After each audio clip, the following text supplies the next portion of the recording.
how to fix TikTok photo swipe not working issue. If you are facing this issue, then this video is for you.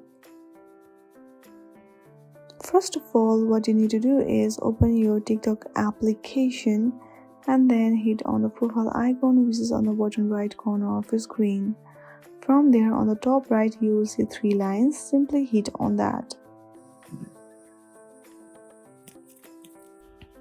Now, from here, select Setting and Privacy and then scroll down to the last where you will see a Report a Problem option.